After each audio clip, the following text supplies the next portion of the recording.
ওরে বল ধরো প্র্যাকটিস করে মনমোহন গোলকিপার, দেহ মাঠে বল খেলতে চাও মন আমার মন মন মন দে, এই দেহ মাঠে বল ধরতে চাও মন আমার।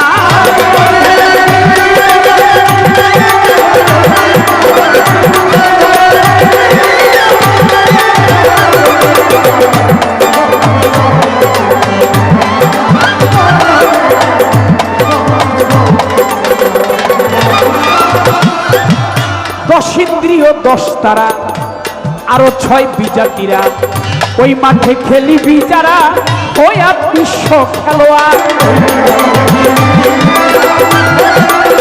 খেলতে চাও মন গুপি ভজন, গায়ে পড়ো গেরুয়া বসন, অধিনায়ক এই দেহের অধিনায়ক, পাগলা মদন পাগলামি করবে না আর, এই দেহের অধিনায়ক পাগলা মদন বেটা পাগলামি করবে না আর।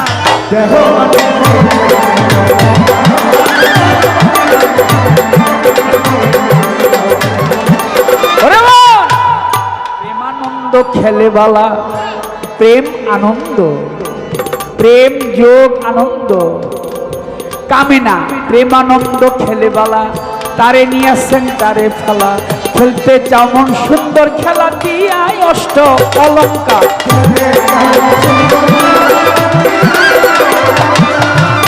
মেসি নেইমার রোনাল্ডো খেলে বালা, নাকি মেসির নাম বললেই তো খেলা জমা যায়। মেসি নেইমার ভালো খেলোয়াড় যারা খেলে তারা, তাদেরকে নিয়ে সেন্টারে ফেলা, খেলতে কেমন সুন্দর খেলা দিয়াই অষ্ট অলঙ্কার, তাতে ব্যাগ দিয়ে চৈতন্য আসে, অচৈতন্য হলে হবে না, চৈতন্য থাকতে হবে। ব্যাগ দিয়ে চৈতন্য আসে থাকলে গলির আশেপাশে শত সখী মন উল্লাসে নাচবে রাসে বারে বার, শত সখী মন উল্লাসে নাচবে রাসে চমৎকার, দেহ মাঠে বল খেলতে চাও মন আমার।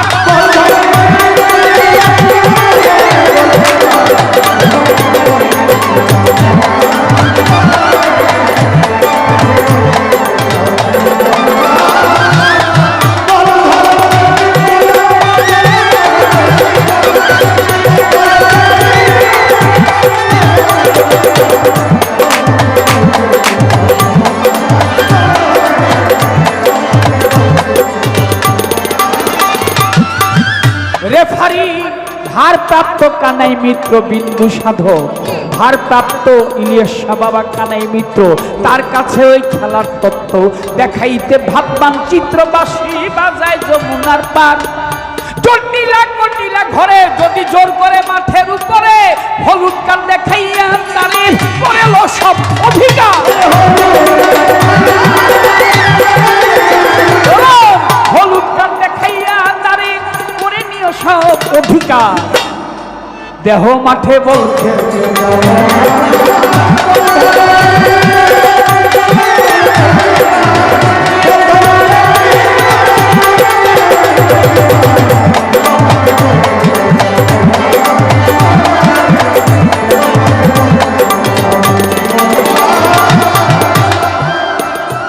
এমন সুন্দর মাঠ দেখিতে গোলাই, এত খেলে স্বাদ মিটে নাই, কোমর ভাঙলাম সালবাক নাক নাই তবু মন চাই খেলাইবা।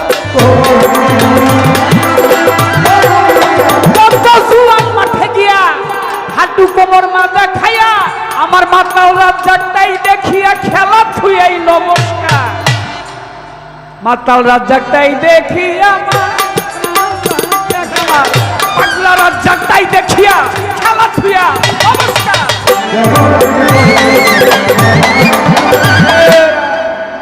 তাহলে সময় বুঝে আকাশের চন্দ্র শুধু হলেই হবে না, ব্যাখ্যা অনেক, এই কথার উপর আমি রাত্র শেষ করে দিতে পারবো, কিন্তু ওনাকে সুযোগ দিতে হবে।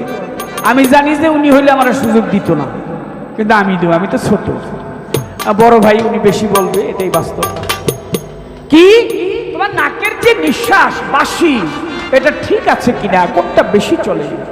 সুমতির শুভা কুমতির কুভা দেখে শুনে চন্দ্র যখন তোমার এই কপালে আসবে তখন আকাশের চন্দ্র ওই পূর্ণিমার চন্দ্র তোমার কপাল বরাবর আসবে। যদি দিনক্ষণ সময় ঠিক থাকে তাহলে সময় মতো যদি তুমি ওখানে যেতে পারো, তোমার সেই সাধনার ধন তোমার সিদ্ধি হবে। আশা করি একজন ভালো মানুষ অলিয়া উলিয়া পর্যায়ের আসবে। যদি চাও একজন অলি, আগে ঠিক করো রাস্তা গলি। যদি চাও একজন অলি,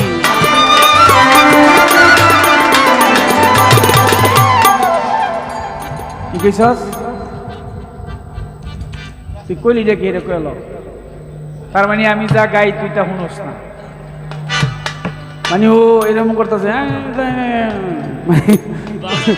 তুই বুঝবি না যে আমি কি কইতেছি, তুই তো ওইটাই কবি আমি যেরকম। এখন ও কইতেছে আর কি, ওই খালেকরে দেখেন খালি সুর মারবো, কথা তো কইব না, খালি ভালো সুর, ওর কণ্ঠটা খুব মিষ্টি। তো বাবা সুর মাইরো না, একটু গান গাইও, গান শিখো, গয় তুই দিতে পারবা ভবিষ্যতে। গলি ঠিক করলে অলি হয়। তোমার রাস্তা ঠিক না, গলি ঠিক না, যেখান থেকে বাহির হচ্ছ এটা তুমি আজাগায় কুজাগায় স্বপ্নে রাস্তাঘাটে ফেলে দিয়েছ। এটা তো মহামূল্যবান জিনিস, অনেকে টাকা দিয়ে এইটারে আবার নষ্ট করে আসে। বেয়াদবি নিয়েন না বাবা, আছে না কিছু জায়গা ওইখানে যায়।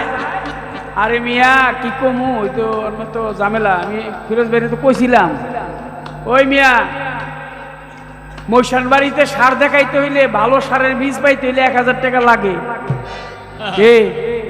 পাড়ায় বীজ দিলে 500 টাকা লাগে, আর হয়ে 500-1000 দিয়ে বীজ ফালাই থইতেছে।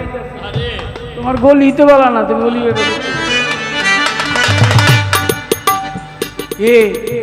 পাড়ায় খালি করে না না। তুমি তো নিজেকে শুদ্ধ করো, যা চাইবে তাই পাবে। তো প্রত্যেকটা মানুষের ভাগ্যে একটা অলি আছে, অলি আল্লাহ আছে, একজন প্রিয় মানুষ। অলি শব্দের অর্থ প্রিয়। কার প্রিয়? আল্লাহর প্রিয়, সেই ব্যক্তিটা অলি আল্লাহ। কেন তুমি পাও নাই? তুমি তো ওই রাস্তা ঠিক না তোমার, এর আগে তুমি নষ্ট করে দিয়েছো। এই পর্যন্ত বললাম ভাই, আমার রিপোর্ট ইশারা দেখো, কয় আর কইেন না, যা করবি আমি হাসা কথা কয়ে দেব। কে মায়া লাগে? হের লেগে আমার লেগে মায়া লাগে না?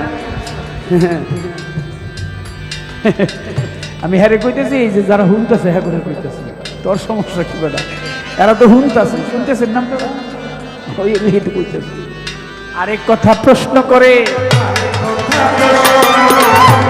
কইরা ফিয়া যাব করে, আরেক কথা প্রশ্ন করে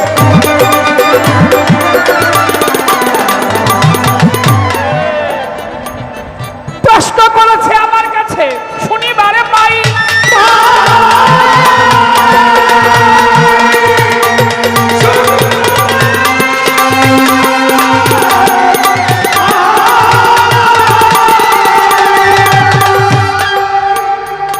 বলে গুরুর কাছে শিষ্য গেলে কখন মেরাজ হয়?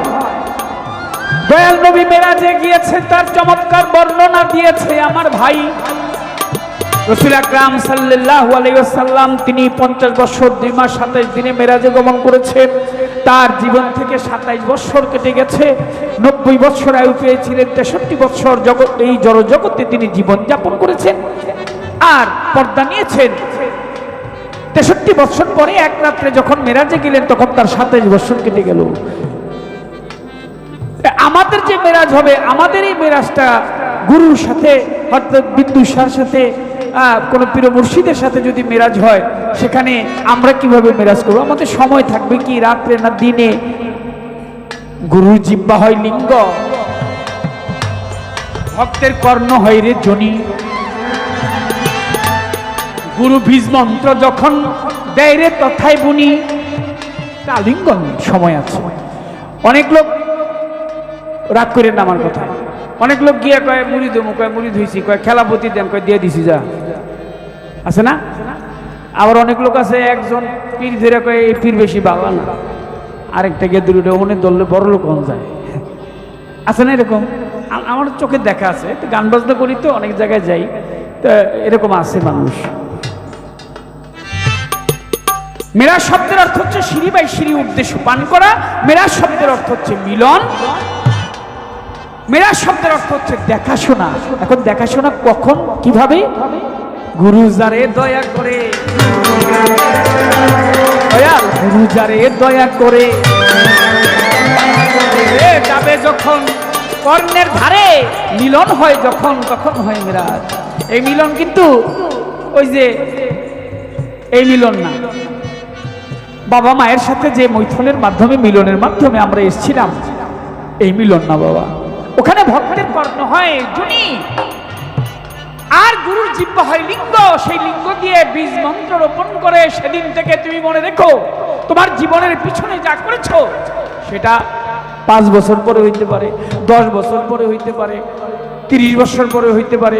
আমি হযরত ইলিয়াস শাহ গুলবদনী রহমতুল্লাহ আলাইহির এক ভক্তের বাড়িতে অনেক বছর একটানা গান করেছি। বিশেষ করে এই সিলসিলায় যতগুলি গান হয়, আমার মনে হয় অনেকগুলি গান আমার গাইতে হয় সিজনে। হযরত ইলিয়াস শাহ গুলবদনীর যত ভক্ত আসে, কেন জানি না আমাকে একটু ভালোবাসে, আরিফ ভাইকেও ভালোবাসে, আমাকে নেয় অনেক জায়গায়।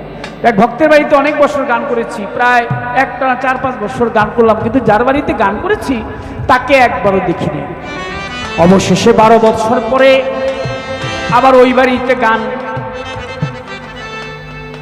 যখন গান শেষ হয়ে গেল, কয়কা জল দেওয়ান, 12 বছর পরে আবার ওই বাড়িতে গান, মানে একটা না অনেক বছর গাইছি। 12 বছর পরে গান গায়া যখন বিদায় নিব, সকালবেলা ডাক দিছে, কাজল ভাই আসেন, বিদায় দিবে। কে? বলে যার সাথে আপনার এই 12 বছর দেখা হয়নি সে।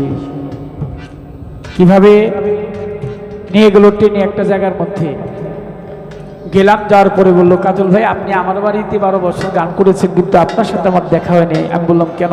বলে ইলিয়াস শাহ গুলবদনী বলছে 12 বছর তুই নিচে নামবি না, 12 বছর কারোর সাথে কথা বলবি না। 12টি বৎসর, দীর্ঘ 12টি বৎসর সে নিচে নামে নাই, একটা ঘরের মধ্যেই থাকছে। ওখানে সে চুপ করে বসেছিল, কারোর সাথে কথা বলে নাই, ইশারায় ইশারায় যতটুকু সম্ভব গুরু কৃপা করেছে তাকে খাবার দিয়েছে। আমার নিজের চোখে দেখা। আপনি 12 দিন পারবেন নি কথা না কয়া? সম্ভব নাকি? হয়ে গেছে আল্লাহর ওলি, হয়ে গেছে আল্লাহর ওলি, তার জ্ঞানের দরজা গেল খুলি, হয়ে গেছে আল্লাহর ওলি।